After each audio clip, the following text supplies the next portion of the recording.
Hey, kia ora, Helen Brums here. I never occurred that it is usually. Then try again. Oh, okay. Um, Kia ora, Helen Brums here, coming to you live from Sun City in Arizona. Sorry, I just had an error message come up on one of the Facebook feeds that I go live into from StreamYard saying, we didn't connect, try again. I went, okay. So we tried again. It now says it's working. Yay. So we got everybody here. Welcome. Welcome to Before the Dirt Nap podcast number 1321. 5 benefits of traveling. That's what we're going to cover this evening. You have to excuse the croaky voice. I just had to sing, and then I was like, yeah, that's not a good idea. I know, crazy lady that just loves to have music on and singing and all of that. And when you got the vocal issues I got going on for the last, I am so over this whole COVID thing. Even though I still got a blocked sinus, I still have drainage in the back that affects my voice. I still have coughing fits. Although the coughing fits are becoming less and less, I'm not having as many of them each day. Thank goodness. So that part is improving. I just wish this drainage in this side of the face would improve as well. And then we would be really good. So that is my ask for right now, is that this gets cleared up. This side stays clear and we get back to 100%. And we're doing well on the energy as well. Okay, but we're not here to talk about my energy levels, which are kind of high right now because I took a nap. I got the end of the workday, I had to take a nap. I'm sorry. Okay, we're going to talk about the 5 benefits of travel and what they can do for your mental and physical health, as well as your personal growth and development. Number 1, exposure to new cultures and perspectives. This is huge because there is a difference between a traveler and a tourist. A traveler is somebody who wants to get off the beaten path, wants to live like a local for however long they're in a place. They want to experience the culture. Then you have the tourist who, as far as cultural experience goes, they're happy to go to a show on the culture. If you think of things like when you're in Hawaii and you go to a luau, you've been exposed to the Hawaiian culture of the luau. And during that time, you will get to see different dances and things done that come from different Polynesian countries. You may see those as well. And that's all the exposure that you as a tourist wants. A traveler, they want to immerse themselves. So when you're traveling, you're exposed to new cultures and perspectives. You can broaden your horizons by exposing your way to new ways of life, beliefs, values. You can learn about different cultures, customs, and traditions, which can help you develop a greater appreciation and understanding for the world around you. Now, I was blessed with 2 amazing parents. They just celebrated their 58th wedding anniversary. And they taught us kids valuable lessons from the get-go. Now, we had a lot to do with each other. We moved around New Zealand a lot when I was growing up. But they always made sure to take us on vacations and stuff around New Zealand. And they said to us, we will teach you about your own country, which is important to know. And if you want to go and travel overseas, you pay your own way. I'm like, I can deal with that. But what they taught us is that they didn't just take us to see the frequently traveled tourist spots in New Zealand. They also took us off the beaten path to places out in the back of beyond, to different areas of New Zealand where we would get exposed, because even in New Zealand you have different cultures. We would get exposed to these different cultures. We would go to some places that would be heavy in a Māori population, and the Māori are the natives of New Zealand. And the one town that I lived in for the longest time, 6 years, was mainly a Māori population. So I got to experience that by living in that living among that culture and being exposed to it. And part of our high school education was in our, what was it, the first year of high school, we got taken over to the local marae and we got to stay there overnight, and they fed us dinner. We got to hear some of the myths and legends about the Māori people. We got to learn more about their culture. Mind you, through my entire education, there was a Māori component to it. We were taught to speak Māori to a certain degree. And this, I was brought up in the 70s and the 80s in New Zealand. At that time, we were taught to speak Māori to a certain degree. It wasn't officially the second language of New Zealand at the time. That came a little later. We learned Māori songs and dances. We learned how to twirl the poi, the short poi, long poi. And if you don't know what a poi is, it is a ball of flax that is at the end of a rope, and it could be a short one or it could be a long one. And it's amazing. When you see somebody with the poi, it is absolutely incredible to watch what they can do with that poi and the noises they can get out of them. I love watching the poi. I could never twirl it as well as people I got to know as, but I did learn how to twirl a poi. But those who do it all the time, it is incredible what they can do with that. We learned using the sticks. They had these battens, and basically when I first started, I remember this is first time in school, is that we would roll up newspapers to make the battens and put some masking tape around them, and then you were there. And we had things where you would toss them to a person opposite you, and then you'd click them and toss them, and it was incredible. I would say I was very, very blessed in my upbringing that I was able to be part of a country where we learned another culture that was in our country, and a main culture in our country. And so we got taken to areas of New Zealand where not a lot of people know to go. And so we got to experience New Zealand in a very different way. Not only was I living and growing up in the different cultures that we lived in, because we moved a lot, but my parents made sure that we learned how to be a traveler within our own country, how to immerse ourselves in the areas that we were staying in at the time or visiting. Yes, we got to see the local sights and sounds, but what I appreciate the most was learning and getting exposed to different cultures in my own country. And now when I go traveling, I'm like, okay, get me off the beaten path. Yes, I want to go see this particular famous feature item tourist spot thing, but I also want to get back off the beaten path. I want to meet the locals. I want to eat with the locals and all of that. And we got to do that in Budapest, which was really, really cool. Where we were at the Christmas markets. That's another, there may be another thing down here we can use that. So that's number one, is exposed to new cultures and perspectives. It is phenomenal to go into different countries and experience their culture and things. Number two, enhance creativity and inspiration. Travel can be a source of inspiration and creativity, and I have experienced this firsthand. New experiences, environments can stimulate your mind and spark your creativity.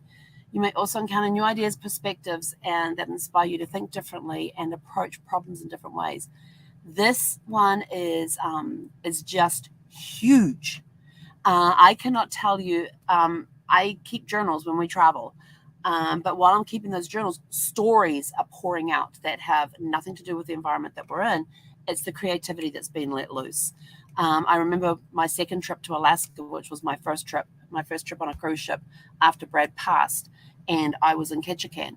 When we were in Ketchikan last time, the first time back in September 2009,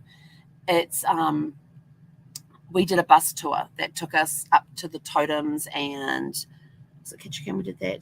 Yes, Ketchikan. We went to the state totem park, which was really cool to see all these totems and to learn.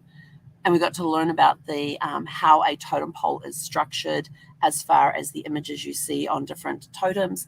And totem is native for pole. So if you go totem poles, you're saying poles. Just as an FYI. And we got to see some eagles as well, although they took us to an eagle refuge place. And there were these two beautiful, magnificent birds that were sitting on a log in front of us that could no longer fly.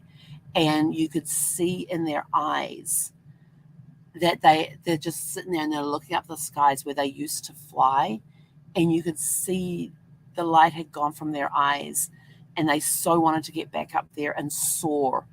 That was heartbreaking to see. I wanted to see, but I'm glad that there was a place that they could help these birds. And to see them up close as we got to see them, was incredible. But later on, we got outside and we got to see some flying around and all of that, and they are just magnificent birds. So the first time we were in there, we didn't get to actually walk around the township of Ketchikan very much. So this time when I went in, it's the only time I pre-booked a show excursion. And I did it on my own because I could go directly to the Lumberjack show on their website and book my ticket. And I did that, and I upgraded it to learn axe throwing, which was really cool. And then after that, I just went wandering. Now, my friend Tony, who is busy sending me little messages right here, I actually met him on that cruise in September 2009. And they came back from their trip talking about Creek Street and this place called Creek Street. And it's stuck in my brain all this time. And so when I did that in 2018, I went and thought, okay, I have my little tourist map of Ketchikan. I thought, let's go have a look at Creek Street, because Tony spoke about it and I mean the stories that Tony would tell me around that he spoke about around dinner that night with the Creek Street. It just fired me up. And so, 9 years later, I actually got to go to Creek Street. I found my way to Creek Street. Oh my gosh, I will tell you, this one street, the one street, it has an incredible history. It's an amazing history. And they have these big signs up with like newspaper articles where you could learn everything. Like if you wanted a nip of liquor, and this is during the time of Prohibition in Alaska, which was before, and that's when Alaska was just a territory of the United States at the time. So before the Prohibition started in the U.S., in the continental U.S., they had Prohibition in Alaska. And so part of the thing of Creek Street is that the boats would come floating up underneath the buildings that hung out over the creek. They'd tap on the thing, they'd pass, everything would get passed through that. And the government couldn't figure out how these people were doing it. And they even said, I think it was like in the 1960s, when they were renovating all these buildings on Creek Street and stuff, they were still finding hidden bottles of hooch. And it was called hooch, and it was named after the local Alaskan Indian tribe that's in the area. They're the ones that coined the phrase hooch for the hey, sweetie girl, for the illegal liquor. But it cost you 50 cents a nip, and a nip at that time was half a teaspoon. I'm like, no, that can't be right. And I actually read it. It took me several times reading it over and over and again before it sunk in. And I'm like, oh my gosh. So when I was back home and I was telling my youngest son about this, he goes, 50 cents a nip and only half a teaspoon? He goes, that's not much. I says, no. I said, and this is back in like 1912. And so he says, well, how much would that be today? So we actually looked it up, and it was like $10.52 in today's money for half a teaspoon of liquor. But that whole story on Creek Street, reading the history of it and walking down one side of Creek Street and up the other side of Creek Street, it inspired me for one of my book series, because I had a book series that came up by doing a jigsaw puzzle. And it inspired me to do a spin-off series to this main book series that I come up with. And it was all related around Creek Street and what was going on there at the time. And I've got like 5 different first chapters for that one book, for that first book, all based in Ketchikan. It just inspired me so much. So yes, traveling will inspire you. When you're out there and you're looking at these incredible views of mountains, of desert, of grasslands, of forests, you can find inspiration there.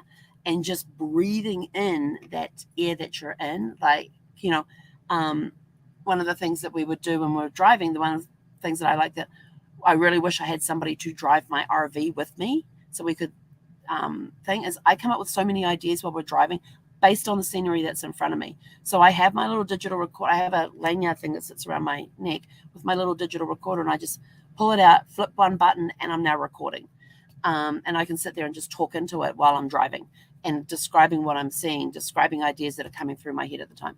So yes, creativity. And I've seen people who have been inspired in their artwork based on the cultures, the landscapes, the sceneries, the experiences that they have had as well. You see it all the time in art galleries and art showings and things of the world around us, where people have got that inspiration from things they have seen or experienced.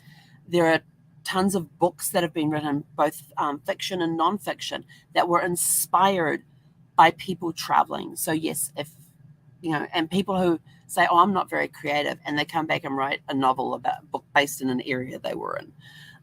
So yes, travel will enhance your creativity and your inspiration. Number 3, it will also improve your mental health. It can have a positive impact on your mental health. Taking a break from your daily routine and your stresses back at home can help you relax and reduce stress. Travel can help boost your mood and improve your overall well-being by providing a sense of adventure, excitement, and accomplishment. I can't tell you how many times I have found relaxation by watching something when I'm out traveling. But the mental health thing is huge.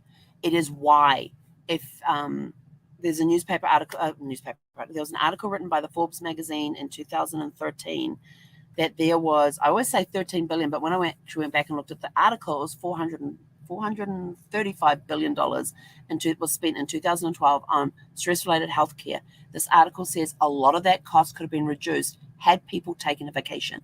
And it was an article to CEOs of companies to tell them to encourage their employees to take vacations, because it will actually, some companies will discourage people from taking vacations. What they don't understand is that it will impact the bottom line. People who do not take vacations, like if you've ever working on a computer and your computer starts slowing down, what do you do to get your computer going fast? You reboot, and it helps clear out the cache, and you clear out the cache and all that, and all of a sudden your computer's going zip, zip, zip, zip. It's the same thing with what's going on in here. It really is. I'm a huge component of taking mini vacations, doing staycations, just getting away from the normal. Even, I live in an RV. Well, what are we going to do about that? Well, we're actually selling the RV, but that's another story for another day. But, in the RV, I could get up and go to a different place, and we could get there and explore. And you get out at the campground once you're hooked up, and you just stand there. And some of the campgrounds you stand in, you just take these deep, deep, deep breaths, and everything, all that tiredness and the just fades away. Yes, you're still physically tired. You do need rest and all that. But vacation spots can help you relax. And then what happens when you come back? You are more productive. You are more creative. And it has a positive impact on the bottom line. So if you're finding that your employees are not being as creative and you're thinking about firing them because they're not performing, send them on a vacation. Oh my gosh, make sure they take a vacation and they go away and they get away from everything, from the daily stuff, and just get away on a vacation, because they will come back. They'll be more creative and more productive and start producing more, which will have a positive impact on your bottom line. So yes, they can definitely help with that. So we've got exposed to new cultures and perspectives, enhanced creativity and inspiration, improved mental health. Number 4, increased self-confidence and independence. Traveling is a great way to challenge yourself to step outside your comfort zone. You may need to navigate unfamiliar surroundings, communicate with people who speak a different language to you, try different experiences. But these experiences will help build your self-confidence and your independence. When we went to Europe, most people in Europe spoke English, which was, for us, was great. But I did learn like a thank you or a where are the bathrooms and a hello in the language of the country we were going in. When you make an attempt to learn a new language, when they can see that you are genuinely trying to communicate with them in their language, the service raises a level. Their respect for you raises a level because you are making an attempt to communicate with them in their language. A tourist will go in and go, I can't find anybody who speaks English. Everybody should be speaking English. And yes, you do get those people.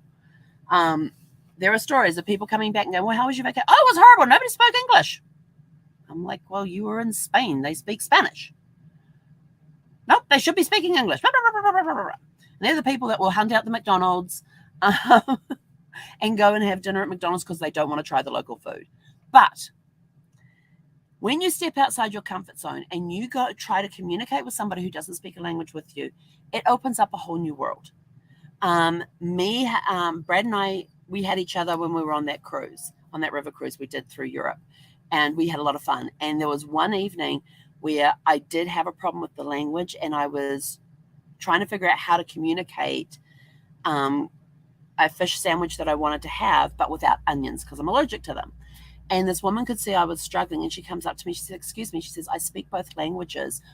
May I assist you? I said, thank you so much. I said, I'm allergic to onions, and I would like a fish sandwich without onions, please. And she says, and so she quickly spoke to the other person. They said, absolutely. The transaction was done. I thanked this woman, and she went off. So to have somebody just taking notice, and it could be that you could be that person who, as you're walking through things, that you can see somebody's having a problem with the language, and you speak the local language, where you're able to help. You step outside your comfort zone. You offer assistance. I will tell you, the first time I traveled without Brad, that was so, I mean, I'm already outside my comfort zone anyway, but that was so hard to do.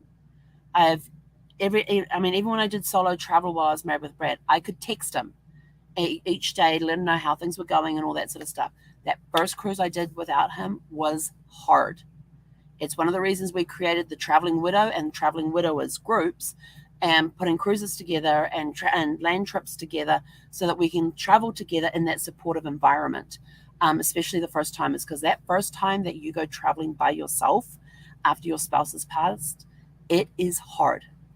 I can't say that. The emotions that you go through, the stresses that you go through, everything else, but step outside your comfort zone. Go and try something. Some people will only travel to English-speaking countries. Step outside your comfort zone and go to a country where you don't know the language. Learn hello, thank you, where is the bathroom? And do you speak English is another good one. I mean, there are so many different translator apps you can get now on your phone that should no longer be an issue. But taking the time to go and try experiences and travel, even if you're traveling by yourself, always be aware of your safety and everything else going on around you. But it will increase your self-confidence and your independence. Okay, so we've got exposure to new cultures and perspectives, enhance creativity and inspiration, improve mental health, increase self-confidence and independence. And number 5, personal growth and development. Travel can be a catalyst for personal growth and development. You can learn new skills, gain new insights, discover new passions. You may also have the opportunity to reflect on your life and goals and make positive changes to improve your well-being. I know of people who have gone to places like Bali, and there are retreats you can go to in Bali where you can do yoga retreats. You can get a massage every day for $5. You get incredible food to eat, and they go there specifically to these places so they can unplug, they can have that inner perspective, they can look at what they need to change in their life, they can set goals in that.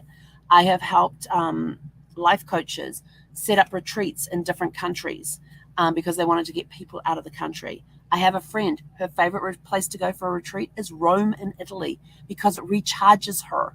So there's certain places that people get recharged when they visit there. So they bring their clients with them to those places to do that. They get to experience the culture, they get immersed in their culture, and they get 1 through 5 on that list. And even just in yourself, like that trip I did to Alaska. I'd been to Alaska before. I've been to most of those ports before. So I tried different things when I was there. And I also used it because when you're standing in the muster drill and the safety drill area, I'm looking around, there's all couples all around me. And suddenly I had this massive wave of grief that washed over me. And I suddenly realized this is my life now. Now, I took that in the negative, this is my life now. But later on, after we got back to the cabin and I'd had a massive breakdown there, I came up and said, this is my life now. This is how we're going to be traveling. We are going to do it. We are going to make friends on the ship. There's 3,600 strangers on the ship. We're going to make as many friends as possible. So I picked up Casey Kiwi, who's my little mascot. He went with me everywhere on that ship. Everywhere we went in Alaska, that Kiwi bird went with me. And Casey Kiwi is a Kiwi bird, and the Kiwi is the national bird of New Zealand. It is not the little fruit thing. That is called kiwi fruit. Okay, off that side tangent. But I had that massive shift that this was my life now. I would be traveling solo. Every time I wanted to go on a cruise, unless I had somebody come with me, it was going to be by myself. Was I going to be stepping outside my comfort zone in travel? Yeah, absolutely. I'm going to be experiencing new cultures and things by myself. That's another reason I created Traveling Widows and Traveling Widowers, so that we can come together and we can travel together and support each other through these changes that we're developing. You know, some life changes are forced upon us when a loved one passes, and now you have to rebuild your life. You have to reevaluate everything, and that cruise helped me do that.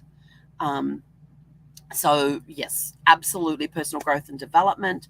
You do get time to reflect on things. There's times I have taken, a weekend away out of the RV for a weekend, come back and had a new outlook on life. And I'm going to give you a bonus one as well. So the 5 are exposed to new cultures and perspectives, enhance creativity and inspiration, improve mental health, increase self-confidence and independence, personal growth and development, and your bonus one is networking and career opportunities. When you're traveling, you're meeting people. When I travel, I do not go with the intent. I go with the intent of I'm going to go make friends, not who can I find that can help me with my business, who can I market my business to. No, that is not why I go. Travel can open you up to new networking and career opportunities. You may meet people who can offer valuable insights, advice, even job opportunities. You may also have the chance to attend conferences or workshops related to your field of interest. That is one part of travel, is when you're going to different conferences and things, that is part of travel. You're stepping, you're going to a conference and there's going to be like 5,000 people there and you're like, and there's just me. I have been in those places, but I went with the intent of I am here to learn. I am here to network. I want to find new people. So every day when we're standing in line, hey, sweetie girl, we'll go in a minute. Every day when I'm standing in line waiting for those doors to open, what are you doing? Some people will stand there on their phone. I made sure my phone was away. I had nothing of distraction. On my backpack on with my note-taking stuff in there, because you're in this massive thing. I had my snacks in there. I was good to go. And we're all standing outside, and I just started talking to people. I didn't care if they were on their phone or not. I just go, hey, I'm Helen. What do you do? How did you get into that? And I just start asking questions. And soon you've got a group of people around you, and you're all networking together.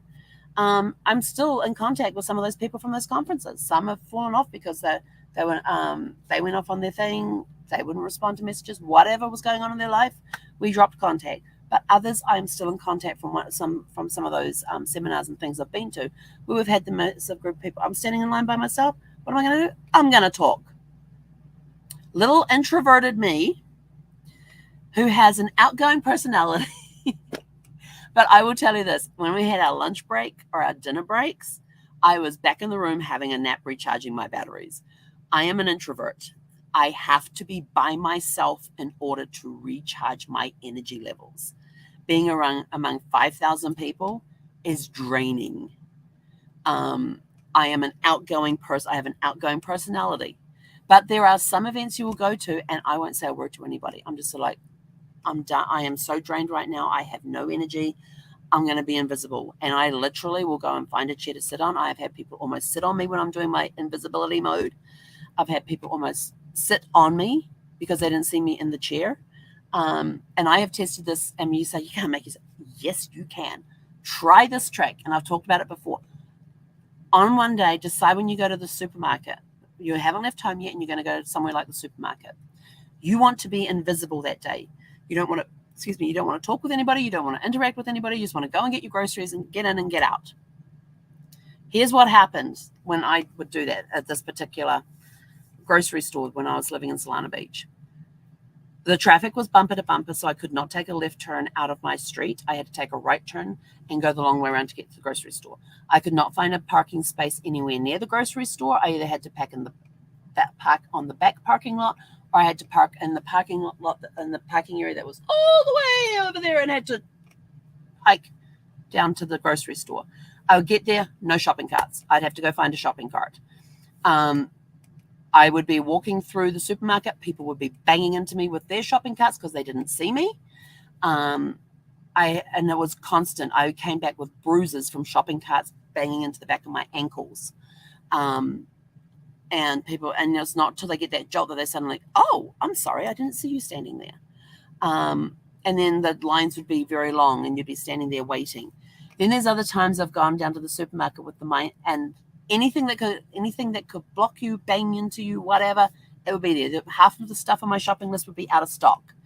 Then there are other days that I would go, same day of the week, same time. And I decide, right, I'm going to go in and I'm going to see how many people I can smile at that day. How many people can I make a difference in their day just by sharing a smile? And remember, same day of the week, same time, I get down to the end of my street. I take a left turn. I go up to the supermarket, which is half a mile up the street. I find a park, like the perfect parking spot close to the door, close to the supermarket. Get there, tons of shopping carts. I take out the shopping cart, and I don't have that one that has the wiggly wheel that does a clack, clack, clack, clack as you go down the thing, which ends up when I'm on my invisibility mode. And I go through the grocery store. Everything I need is in stock. Everybody gets out of my way for me to come through. I'm smiling at people all over the place, I get up to the checkout. There's a line that opens up right in front of me, and I'm able to go into that line, get through very quickly. And that trip to the shopping trip takes me half the time than the one the week before when I decided to go in invisibility mode. I wasn't in the mood to talk to anybody, to do anything or anything else like that. It depends on your mindset. You actually put a barrier up around you that can be repelling. And then you've got the barrier that you can put around you that is welcoming. Which barrier are you going to use? And when you're at functions, at seminars, conferences, whatever, even just on a cruise ship, what attitude are you taking into when you go to dining, or when you go into the seminar, or when you go in the conference room, that is going to either have people talk to you or have people resist you? So there's your six instead of 5 things for tonight. We had a bonus one for you. So just to quickly recap, you've got exposure to new cultures and perspectives, enhance creativity and inspiration, improve mental health, increase self-confidence and independence, personal growth and development, and as your bonus, networking and career opportunities. I have heard of people who have come away with job offers when they've been to some conferences because they've been in there networking. So that is the power of travel. Why should you travel? There's actually 6 benefits right there for you on traveling. I've got a dog who wants to go for a walk. It's now dark outside, which means we've got to take the flashlight, but that's okay. So everybody have a super fantastic sparkling evening. Be here 6 p.m. Pacific time tomorrow because we have Nicole on. It's the second Tuesday of the month, and it's Pi Day tomorrow. So happy Pi Day for tomorrow. And I talked to Nicole earlier and I said, do you know it's Pi Day tomorrow? And she's like, no. I'm sort of, maybe we could do something around that. So I have no idea. And she thought it was a great idea. I have no idea what she's going to come up with for Pi Day. So enjoy Pi Day tomorrow. Be back here at 6 p.m. Pacific tomorrow night to see what Nicole has in store for us for Pi Day. Hei konera.